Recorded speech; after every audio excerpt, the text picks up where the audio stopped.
अस्सलाम वालेकुम, welcome and welcome back to my channel. आज मैं आपके लिए बीफ कोफ्ते बनाने की रेसिपी लेके आई हूँ। ये रेसिपी बहुत ही आसान सी है। इससे ना तो कोफ्ते टूटेंगे और बहुत ही नरम और मुलायम और जूसी से बनकर तैयार होंगे। तो रेसिपी बनाना स्टार्ट करते हैं। बिस्मिल्लाहिर्रहमानिर्रहीम। इसके लिए मैंने 2 किलो बीफ का कीमा लिया है। आप मटन कीमा भी इस्तेमाल कर सकते हैं। कीमा आपने बिल्कुल बारीक जाली का करवाना है और इसको 1 घंटे के लिए आपने किसी भी टोकरी में डाल के रख देना है ताकि इसका तमाम पानी निचर जाए। अब इसमें हम डालेंगे 2 लार्ज साइज़ के प्याज को मैंने चॉप करके इसका पानी निकाल लिया था ताकि ये टूटे ना। और अब इसमें डालेंगे थोड़ा-सा हरा धनिया और हरी मिर्चें, आधा खाने का चम्मच नमक, आधा खाने का चम्मच लाल मिर्च का पाउडर और आधा खाने का चम्मच सूखा धनिया पाउडर, आधा खाने का चम्मच ही इसमें गरम मसाला डालूँगी और 2 अदद मैं अंडे शामिल करूँगी ताकि अंडे इसमें बाइंडिंग का काम करेंगे। अगर 1 किलो कीमा हो तो आपने 1 अंडा ही इस्तेमाल करना है।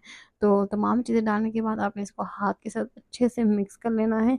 इस तरह आपने मिक्स करना है जिस तरह हम आटा गूँथते हैं ताकि जो मसाला है कीमे के अंदर अच्छे से यकजान हो जाए। और अब आप अपनी मर्ज़ी के मुताबिक जितने भी साइज़ का कोफ्ता बनाना चाहें, इसका कोफ्ता बना सकते हैं।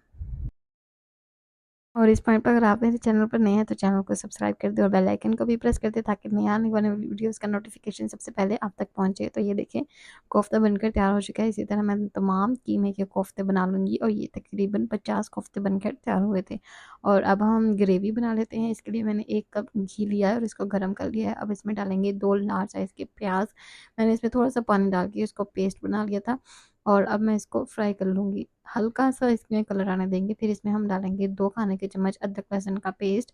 आपने इसमें जो भी चीज़ शामिल करनी है उसको पेस्ट बनाकर शामिल करना है ताकि ग्रेवी थिक सी बनकर तैयार हो। और ये देखिए हल्का-सा ब्राउन कलर आ चुका है। अब इसमें हम डालेंगे 4 टमाटर। टमाटर को भी मैंने थोड़ा-सा पानी डालकर ग्राइंड कर लिया था और थोड़ा-सा हम इसमें पानी शामिल करेंगे, नमक, लाल मिर्च और हल्दी पाउडर शामिल करेंगे और तमाम मसाले डालने के बाद इसको 5 मिनट के लिए भुनाई कर लेंगे। तब तक आपने भूनना है जब तक कि घी ऊपर ना आ जाए। तो ये देखिए इसको भुनाई करते हुए 5 मिनट हो चुके हैं और ऑयल सेपरेट हो चुका है। अब इस पॉइंट में मैं इसमें 1 कप दही शामिल कर दूँगी। दही को आपने अच्छे से फेंट के शामिल करना है ताकि इसकी गुठलियाँ ना बने। दही डालने के बाद इसको 2 से 3 मिनट के लिए भुनाई कर लेंगे। अब इसमें हम डालेंगे 1 कप पानी ताकि कोफ्ते गलने में आसानी हो जाए। जब पानी डालने के बाद इसको उबाल आना शुरू हो जाए तो फिर आपने इसमें तमाम कोफ्ते शामिल कर देने हैं। ठंडे पानी में अगर आप कोफ्ते शामिल करेंगे तो कोफ्ते टूट जाएँगे। तो इसीलिए आपने इस बात का लाज़मी ध्यान रखना है। अगर आप पकते हुए पानी में शामिल करेंगे तो कोफ्ते साथ ही पकना शुरू कर जाएँगे और वो सख्त से हो जाएँगे। तो इसीलिए इन बातों का आपने लाज़मी ध्यान रखना है और आपने इसको चम्मच के साथ नहीं हिलाना है, इसको किसी कपड़े के साथ आपने हिलाना है ताकि ये टूटे ना।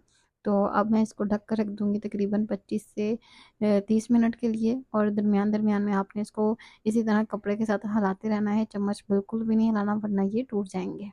तो कोफ्तों को रखे हुए तकरीबन 25 मिनट हो चुके हैं और इसको मैं दरमियान-दरमियान में हिलाती भी रही थी। तो अब हम स्पैचुला की मदद से इसको हल्का-सा हिला लेंगे ताकि ये टूटे ना। वैसे तो ये सख्त हो चुके हैं और अब जो हम इसमें डालेंगे है थोड़ा-सा हरा धनिया और आधा खाने का चम्मच गरम मसाला ताकि इसकी अच्छी सी खुशबू आ जाए और फिर आप इसको सर्व कर लें। किसी भी रोटी या चावल के साथ आप इसको सर्व कर सकते हैं। तो इस पॉइंट पे अगर आपको मेरी रेसिपी पसंद आ रही है तो रेसिपी को लाइक कर दें, चैनल को सब्सक्राइब कर दिया। तो ये देखिए कितने नरम और मुलायम से कोफ्ते बनकर तैयार हुए हैं। आपकी रेसिपी लाज़मी ट्राई करिएगा। तो मिलते हैं नेक्स्ट वीडियो में, तब तक के लिए अल्लाह हाफ़िज़।